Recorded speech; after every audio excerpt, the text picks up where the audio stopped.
I'm not just saying this because you're here, Duncan, obviously, but I think Knockhill is probably my favourite track to drive. You know, I do really enjoy driving it because you're just on the edge the whole time. You're just hanging on for dear life, and it's mint. So can't wait to go there. It is a track that has previously favoured rear-wheel drive cars. We've had a day's testing up there, so we're looking forward to get up there and give it a go. Robo, your take on Knockhill?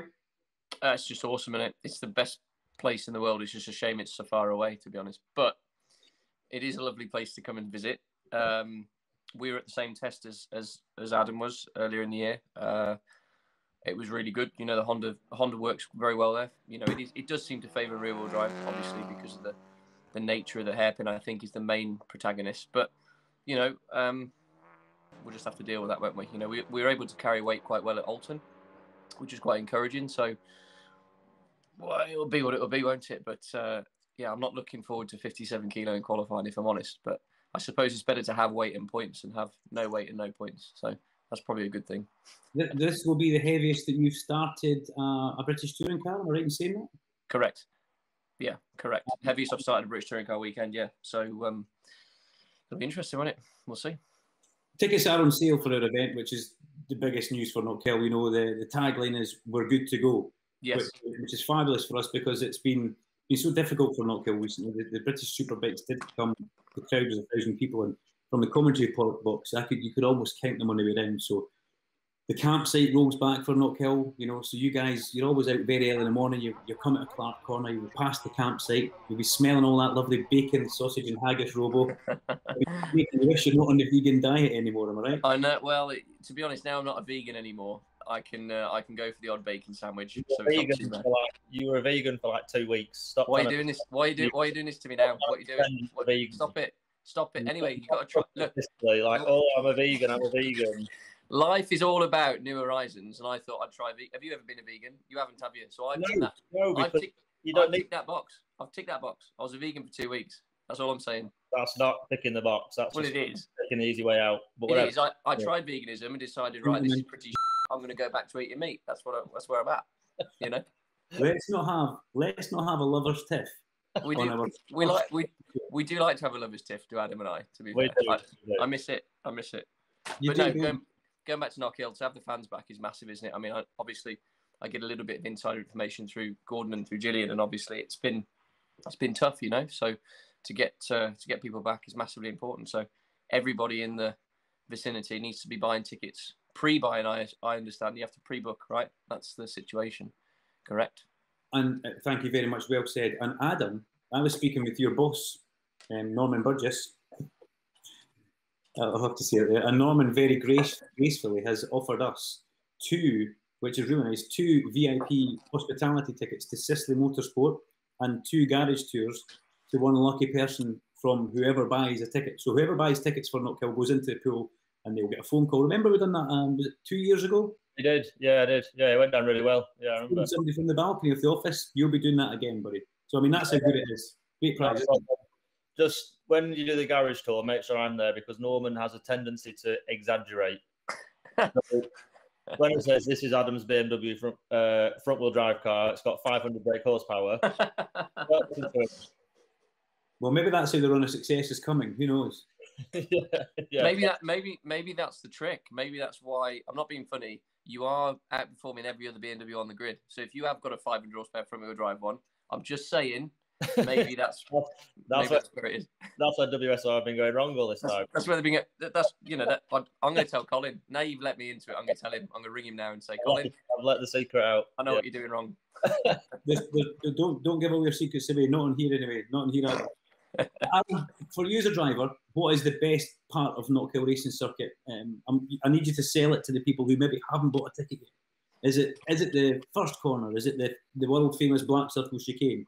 Or is it that last lap lunge into the hairpin? What is the best part of the circuit to drive? For me to drive, it's the first corner because you sort of arrive at the first corner. It's quite a short but hard stab on the brakes. You're down 2 gears, and the track just literally disappears. You know, you turn in, you clip a bit of the curb, but at times you are 4 wheels off the track, and you're just sort of waiting in the air for the car to come down so you can get into turn 2. So to drive, that's mega. I think for the spectators, the best place to go is probably the chicane, because you just launch it through there, and you're hanging on, you're waiting for the car to come down. That's mega to watch, and there's always somebody who'll be a bit greedy, take a bit too much curb, and will almost roll. So that's the best place to watch. I don't know where you're pointing. It depends where he is in the screen. But well, I'm pointing at Adam. If there's any relay. The static caravan is the one that will take too much care of going through the chicane. Yeah. We haven't decorated in here yet. It's very 1980s. So listen, there's nothing wrong with a bit of 80s. Listen, as you know, I am a unkeen painter and decorator, because that's what I did all last year when you lot were bashing around a racetrack. I was building a house. How many times did you nearly cut your hands off though? Well, I don't know if you can see on the video, but there's a big scar there where I literally sliced through 3 tendons in my thumb. That was a bad day, if I'm honest. You did that painting? No, I did that roofing. But I'm just saying, accidents can happen. Do you know what I mean? So you do have to be careful. I'd leave it like that, Ad. If I'm honest, I wouldn't bother decorating. Painting is the devil's work, to be honest. Just leave it. Just leave it. Leave it. Yeah, no, I'm not doing it. I like your wallpaper. Your wallpaper, it looks lovely, and you don't have to give any excuses. It's fine, because I've got a doorway and a light switch here, but at least people can see us, Adam. That's it. Yeah, no, at least we're not on some prehistoric Wi-Fi where. What, you can't see my wonderful face? Well, that's not a bad thing, actually. To be fair, so rude. It's a bit rude, isn't it? Okay, Dan Robo, the same question to you, because I know that you haven't done as much racing around Knockhill in the touring car. You did a pretty successful test there in the start of the year, but I mean, from driving the new FK8, what was the standout bits for you? The thing with the FK8, if I'm honest with you, that blows my mind, no matter what circuit we go to, is the braking. And obviously, I'm very fortunate having Gordon as a teammate, to be honest, because he is very, very, very good. It's unbelievable. You look at the data sometimes and you go, "Oh my God, I can't do that." But then at least it gives me something to work towards. And the braking into the hairpin is quite phenomenal in these Hondas. It does take a lot of self-belief that you are going to stop and not end up in Fife or somewhere else in Fife other than the circuit. So. No, it's good. But in terms of the track, I have to echo what Adam says. Turn 1 is mega. In the FK, I remember on the test, it was you'd run the limiter for maybe half a second, maybe a full second, and it's down. I think we were only going down 1 gear because I'm obviously a lot more talented. And unnecessary comment. just putting it out there. I think it was pretty. Yeah, turn 1's good. To be honest, the whole circuit's good, isn't it? Clark Curve's good. If you hit the curb wrong at Clark, you get mega air. It's not very quick, but you get mega air, so it looks good. So, Clark, it used to be the chicane where people had the long jump. Andrew Jordan used to be famous. Oh yeah, long jump. I think you said to me last year, it's now Clark because of the resurfacing, and it brought the track up 40 mil. That takes away a bit of the severity of the sausage curb. So I don't know. From an outsider, can you be more aggressive through there? Is it possible to be more aggressive through the Black Circle chicane? To be honest, the chicane wasn't as bad as I remembered it when we were testing earlier this year. So for me, the challenge is 1-2 now, to get the car to carry the speed and to get it to turn at the bottom of the hill. Because obviously, when you land, you're still going right, and you now want to turn left. So the car's fully loaded to go that way, and then you want to take it that way. So for me, the biggest challenge is the 1-2 section. But yeah, the whole, honestly, if I could just pull it 300 miles this way, I would be absolutely super happy. I'd never leave. I'd be there every day. Fact. Well, there you go. That's quite a nice comment for Knockhill Racing Circuit, and you could just move 300 miles this way. That would probably be a hell of a lot. To be fair, that's a good idea, because I don't like people, and there seems to be less people up north. So I think it's probably a good idea to start to travel that way, maybe for later in life. So yeah. But then just keep going. Just keep going. Yeah, don't stop. And maybe come to a stop at about the Shetland, something like that. That's a bit rude. I didn't just stay there for a bit. Wasn't expecting that. On a more serious note, are you going to take your push bike next week, and we could do some miles on Wednesday or something? Or are you going to pussy out? I'll bring it. You're not going to ride it though, are you? And I'll clean it and see how it looks, and then right. Okay. Very disappointed. Man. Robo, he's a busy man. But I've tried to do Facebook Lives with him on a Thursday. Oh. And it's impossible. He's putting everything up. He's putting the floor down. He's nudging Burgess to waking him up. He's getting the cars out. He's doing the hospitality. So when Robo joined us, Mr. Motorsport, Robo was like, I love all the setting up. I'm a team player. I'll be there. I'll be setting up the awning, the hospitality, all the floor. I'll be doing all that to help. Can't wait to get stuck in. Never. Not once.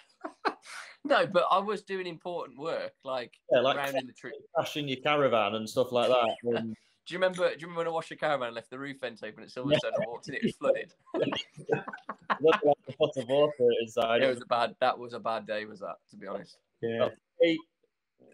Not the best thing to do to wash your caravan with the roof vent open, but even once if you try and drive it in the motorway with the windows open, I've got a good story I'll tell you about that another time. Really? That sounds stupid. Yeah, it's Adam, you have got Tom Chilton, your teammate, in the car gods BMW. Wow, what a manoeuvre that was, getting the cars from West Surrey and going completely away from where you guys had been. But as for the teammate, I mean, what's that working out like? How's it gelling? And I'm not talking about here or there, I'm just asking about Between the two of us, we go for a lot of gel. Yeah. A lot of gel. But no, Tom's really good, and we get on really well. He's a really, he's a down-to-earth guy. We can have a laugh.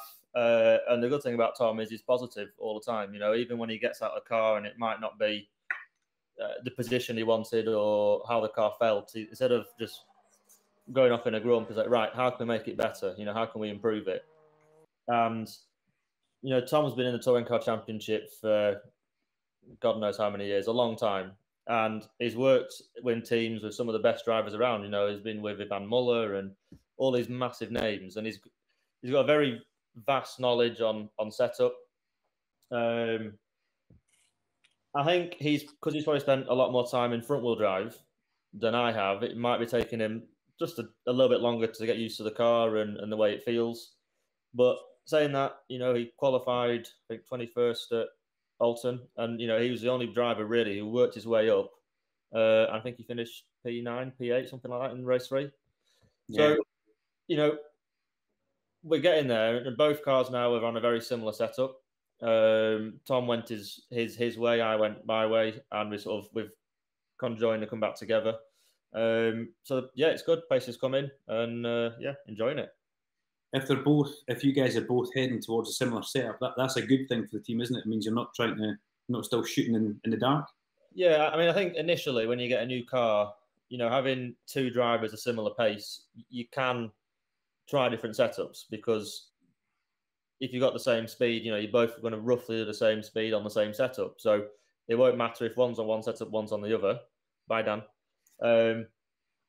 So that helps, and then bringing Tom back to my setup now is really good. So pace is coming, and I think Tom it's starting to click and come together, and looking forward to it. I had a great question lined up for Dan, but he's now gone, so hopefully he'll come back in. I mean, he's telling us he's got fibre optic. I'll be that. It's like he's got hamster running that Wi-Fi, isn't it? So prehistoric his internet. Yeah. If I said to you that you have now, these stats come from Matt Salisbury, so thank you very much, Matt. He's a great guy. He gives me so much information. If I said to you that you have now got more NGTC starts than any other driver, what would you think about that? Would you believe that for a start? I have already been told that before, actually, and it makes me feel very old. Do you know the number? No. Have a guess. I'm gonna say 100 and is it 254 more? No, I'm out. 276 starts. Bloody hell! How old are you? 32. Really? How old are you? 32. I know. Very youthful. Very youthful. It's because I can't grow a beard. Yeah, not really like a trying, though, is it? I do try. It doesn't never happen though. It's never worked. Some of the other stats that Matt's given me, it's your second best season for scoring points. He's back. Jesus, I tell you now, I hate living here. There's no internet. I've just run out of data. I've had to go onto Sky and pay about £1 million for some more. Ridiculous. Anyway, go on. I was going to, just before you left, I had a good question coming to you, and it was Cataclean are an associate sponsor for the Knockout round as well. You slow down on that wine there. You slow down on that wine there. I'm having to. I'm stressed. Crack on. So Cataclean are an associate sponsor. You know, with how are they enjoying being involved with the team like Dynamics, the Halfords UASA, or not UASA, the Halfords Dynamics car? How's that going down with Cataclean? It's, you know what, it's such a difficult environment now to survive in, right, motorsport, because you have to be able to fund it, and opportunities are quite rare that work out for drivers and for sponsor relationships. So when Matt called me sort of late last year and said, look, we might have an opportunity here, is it something that you think you could benefit from with Cataclean? The obvious answer was yes. I didn't know how at the time we could make it work, but their main high street retailer is Halfords, so you have to go. Well, there's a synergy there straight away, and for sure, as a business, they wanted to do more with Halfords. You know, that's the obvious thing. You know, your biggest retailer, you obviously always want to do more with. So it got the conversation started, and yeah, I mean, you know, look, we had a tough year in 19 for a number of reasons. It was my first year. You know, Adam knows as much as I do that we were probably led up a path with the car setup for maybe, would you say, half the year, ads, that wasn't the right direction really. So it was a really, really tough year, and obviously I pushed Cataclean really hard because we'd gone from Clio Cup one year to BTCC the next, and it's a big spend, you know. Yeah. And to justify the spend, you have to get results. So it's difficult. And I don't just mean results on the track. I mean commercial results. You know, there's got to be sales of a product. And I'm very, very lucky that, you know, many drivers have got sponsors that don't have an actual product. That, you know, they might sell a service, or they might sell a financial product, or they might sell insurance, etc. So I have a physical, you know, £20 product this big that I can quantify, because I can go, right, well, we've sold an additional X amount of units, and that is directly through X, Y, and Z. So I know that's a long-winded answer to your question, but they're very, very much enjoying it. Obviously, the results are fantastic. The car's great. Matt Neal's doing a great job. The whole of Dynamics doing a great job. You know, all the guys and the girls are doing a great job there. And, you know,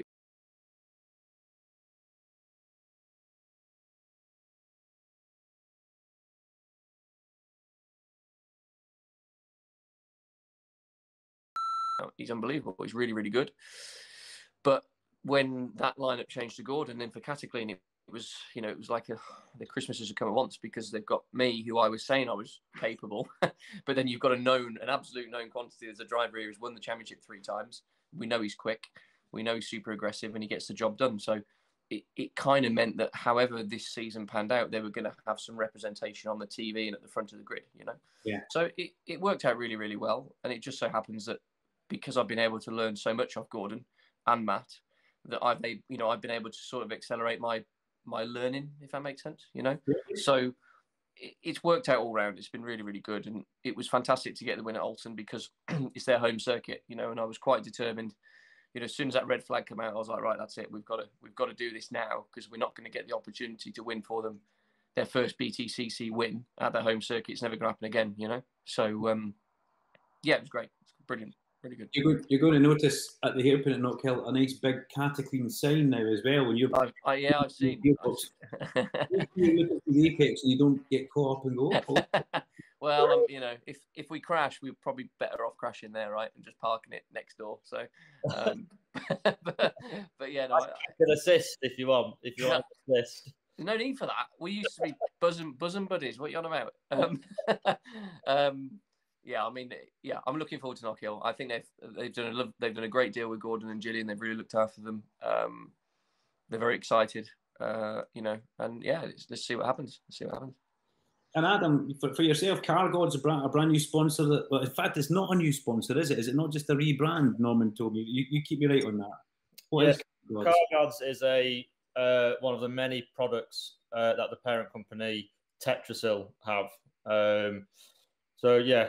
Started off as Car Lube, we've now gone to Car Gods, but again, they've been so good, you know, in what they've done for us. You know, they've stuck with us, you know, all the way through the COVID times. You know, they've been with us. They've not.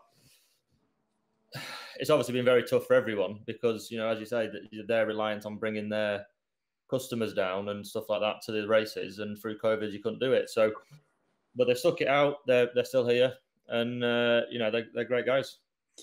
So for the pair of you guys who are both hard charging, you're both in the top 5 in the championship coming into Knockhill. It's you've got to keep that momentum rolling. Okay, we talked about that at the start of the show. So for you, Adam, would you predict what your results are going to be? You know, where would you be happy finishing? Obviously, you'd like to get wins, but realistically, yeah, I mean, it's always when someone you ask you that, every driver just goes, "Oh, just 3 solid points hauls." Yeah, such a boring answer. But you know, realistically, the BMW we find is actually better with a little bit of weight on. So when you put a bit of ballast in it, it actually, you know, it genuinely balances better. Yeah. So I'm feeling very confident. The car's handling really well. We've had a day's testing, so I'm looking hopefully to qualify again somewhere around the top 5, and just have a repeat of Alton. You know, even if it's 3 top 5s, that would be amazing, or 3 top 6s, that'd be great. And just keep this momentum and keep the points ticking over.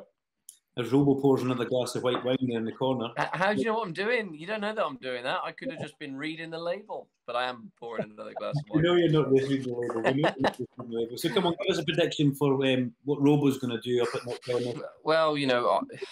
sorry, does Matt Neal know you're not in the back training? No, not tonight. Well, he will do now because you've highlighted it. So thanks a minute, and you're not out. Very much. Thanks very much. Brilliant. I'm going to have a game of Xbox with him, so I'll make sure he knows that you came on all sweaty. And fantastic. Yeah, well, exactly. I just literally finished a run when I came on here. Anyway, so predictions. We do need to maximise the event, you know, but I think it's probably, you know, I've never ran with this much weight. You know, I don't know where, I don't really know how much that's going to affect us. I've been looking through historical results, and I did find a glimmer of hope because Camo put it on pole. He did. With weight, but then I rang Baz all excited. He went, "Oh yeah, but that was the year they dropped the weight, so we didn't have the weight that you've got on." So I was like, "Oh, right, okay." So, which is fine, but I think I think the car will still be good. We did test with weight at Knockhill, not this much, but we did test with some weight on. Let's just see what happens. You know, for me, I'm desperate to win another race now. I don't want people to think it was just a one-off, you know, or a lucky start, or however which way you could dress it up. I think, you know, we were very lucky with the way the red flag fell. So yeah, I want another win, but whether we can do it at Knockhill or not remains to be seen. But I think the car will be strong enough for podiums, even with the weight. I think it's just, you know, it's such a hard championship this year because there's no relent anywhere down the grid. You know, if you're in the first 6, you're all sort of fighting for the win effectively, and then when you get 6th to 12th, you're all fighting for P6 because you want the 10 points, and then, you know, 12th to 14th to 15th, 16th, you're all scrapping because you want some points, you know. So it's such a hard grid, and there's not really anyone leaving any room, is there, Ads? It's quite a difficult year, you know. Just like you were saying, I've been doing this 9 years now, 8 years, something like that, and it gets said every year, but genuinely, this is the most competitive I've ever known it. Yeah. You know, if you look at Brands Hatch and you had one of the races, I think every car lapped within 4, 5 tenths, something like that. So yeah, it's crazy. It's very difficult to move forward, and you know, you just have to look at Colin Turkington at Brands. You know, he really struggled to make progress. And the genuine pace of every car is so close this year. It's crazy. Hang on. I want to pop a question here. You said everybody's so close, nobody's leaving room. Do you guys have, Adam, first of all, a specific person who you might have a slight issue with when you're there? You're like either in front of them or trying to get past them, and you always think, not again, not him again. Is there anything like that, or is it respectful? There is a couple of people. I will be boring and won't name them, but you do sort of look ahead or look behind and you think, oh, please, not this corner, or, you know, and, you do have a bit of a panic at times. But on the whole, most drivers give you the room and give you the space. I mean, Alton Park was a bit of probably an exception. That was not a great weekend. I think we were, you know, being qualified at the front and we were sort of out of it. Yeah, like melee in the back. But you know, I think I've heard from what I've seen on Facebook and social media, there's been quite a bit of people and drivers themselves not happy with how much contact there was. So I was grateful to be out of all that and fighting at the front. Robo, same question for you, Carl. Yeah, it's a difficult one. I think there's a few. I don't think there's any drivers that I'd say I go, oh no, but I do feel that there's a couple of drivers. And again, I'm not going to name anyone because I don't want to be an absolute target at Knockhill. But there are definitely a few drivers that you can tell they don't know where they're going to be until they get there. Does that make sense? Like you race with some people and you know that, right, okay, he's half sensible. So if I put the car there, I'm not going to end up in the fence. But there are some people that you approach and you go, hang on a minute, he doesn't know where he's going. So how the hell am I supposed to figure out where to put my car? So there's a few people, but on the whole, it's pretty good. I think the one thing that people don't appreciate, and it came to me on the tyre test, you don't realise how small Alton Park is for a modern touring car. You know, it's very narrow in places, and it's sort of like you go over Clay Hill, and I mean when we were pulling sixth, you get a slight bit of wheel spin from fifth to sixth, and it's quite. And if you're running two abreast there and you make a mistake, one of you's going in the fence. You can't, you know, it might not be through bad driving. It's just there is not a lot of space on the circuit. So I think that highlights people's errors more than bad driving. You know, obviously there's been dropped it in the pit lane. It's that tight. Yeah, tires pull second gear, woof off it. Oh, God.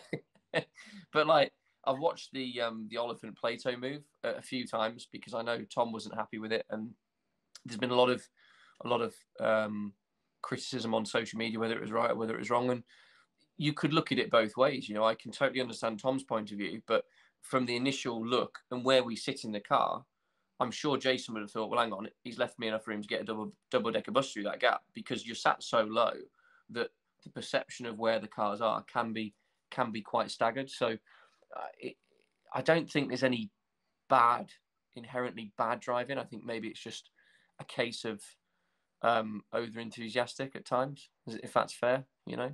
So how diplomatic, Adam, was that? I mean, it's easier than saying there's some nutters out there and there's a few crap ones, you know what I mean? But I just thought I'd be polite. Yeah, no offense, mate. No, like Jason, I sent Jason a message as well, so he's going to come and join us for fantastic. One of these, not right now. Don't worry. Further down the line, because he was brilliant the last time we had him on. We're tapping up everybody, you know, because the Quick for British touring cars, it's the Lockring Northern now, you know, the Cataclean are on board as well. We're delighted to have it. It's the 14th and 15th of August. It's the height of summer. Touch wood, the weather will be good. You know, everything should be in play. And like I was saying earlier on, and as you boys both touched on, we've got a crowd back, which for Knockhill Racing Circuit is huge. We're going to have camping. People can stay over on the Sunday night and have a sweet sherry and get involved, and then leave on Monday, you know, make it a proper festival, as it always has been. Because last year, it just didn't feel, obviously, Robo wasn't there, so it didn't feel right at all. But Adam, you're a good guy. Last year, at the end of the race, you go round and there's, you know, you're waving to the marshals, thank you. Yeah, it's been a very strange couple of years. And, you know, you sort of drive out, there's certain tracks where you notice it even more. Such as, you know, Knockhill's one, Alton Park's one, because the crowds can get so close to the actual track, you know, you really notice them on the outlap and on your in-lap and stuff. And having everyone back at Alton really sort of went, you know, we have really missed this. You know, it's been bad. And, you know, and Knockhill as well, you go out and it's almost a bit like a glorified track day at a time. Yeah. There's nobody there. So, yeah. And Knockhill's brilliant for spectators because you can get to every single corner on the track and you can be 10 foot away from the action. It's, you know, it's brilliant. I was sheltered from that last year, but you know, obviously I noticed it at Thruxton, and where did we go after Thruxton? Snetterton. Yeah, it was pretty crap, to be honest. Without the fans there, it wasn't very good. So I think it's imperative, really. So yeah, I'm quite looking forward to everyone. And to be fair, you guys have a very particular crowd, which are awesome.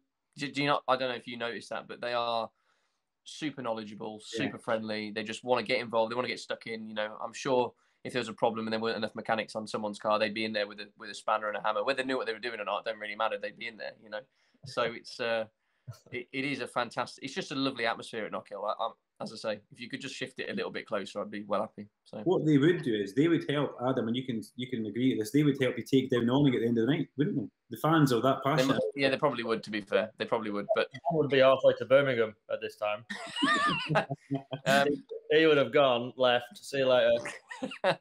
Well, happy doing the M6. Yeah, I might. Having a Big Mac. I'm a bit tempted this year. I've got a bit of a lads plan to stay on and go and do a bit of the North Coast 500 on like the Monday or the Tuesday. You can't just do a bit of it. You've got to do it all or none. You know. Why? Yeah. Commit. No, but I got told the West Coast's really pretty and the East Coast gets a bit not so good. Watch what you're saying here. You just said that the fans are great, Scotland's amazing, and you've just next time. Hang on. I didn't say the people. I just said the scenery. You know what I mean? That's what I've heard. I'm only repeating what I've heard. He was putting a claim in here, Adam, for having robo flags in the crowd, wasn't he? That's what it was. Yeah. Yeah, but I supply the flags for free. Ah. Wink, wink. Do you know what I mean? So there you go. Guys, it's been good fun. It really has. This is the first time we've ever done anything like this on Knockhill social media. Go and cross your fingers for me, guys. Go and cross your fingers. Let's just thank God you've done that there, Adam. Let's hope this has gone out and worked fine. We've got Chris O'Donnell for Knockhill in my living room, and I'm pretty sure there's going to be a sweaty mark on the floor from where he's been. But thank you very much for joining me. You've been number one in a show that we were going to call SlipStream, and you had some cool graphics and everything made up. But I think we're running out of time because you arrived late. Turbo was late. I was hang on. I was a little bit late, but I wasn't massively late. And to be fair, Duncan didn't send me the link. Yeah. So to be honest, the only one who was on time with good. You're welcome. That's because you're in the caravan. Well, thank you very much, guys. Remember the British Touring Cars, Quick-Fit British Touring Cars, Knockhill Racing Circuit, the 14th and 15th of August. But the whole weekend can start earlier for you. You can start on Thursday. It can end on the Monday. Campsite, go get tickets. Book online. Be part of the event. For Knockhill, it's huge. It's opening up. That's what we're doing. We're back in business. We're good to go. So please come and watch these two lunatics getting involved with each other or having close racing. They're good friends, as you can see, but they're also fierce rivals. Well, hang on. I don't like him. I only pretend. I don't like him at all. Oh, right. Putting that out there. But when you sent me his contact details, it had babes. No, I do. I do love him to bits. To be fair. Adam Morgan, BFF. I'll let you both sign off individually. I'll let you both sign off. We'll let Adam sign off first because he wasn't late and he was here. That's fair. Right, guys, thank you very much, and hope to see a lot of you at Knockhill. Come say hello, take some photographs, and come and have a laugh. Yep, you could do everything that Adam just said, and obviously, if you stand at the Cataclean corner, I'm going to call it the corner. It's not officially renamed, but it'd be fantastic if you had a bottle of petrol and a bottle of diesel in your hand, because that means I can say to them, we've sold more product. Enjoy. What a plug. What a plug. Plugs don't come that much better than that. So thank you very much, guys. No worries. Until next time, thank you very much, and see you later. Thank you.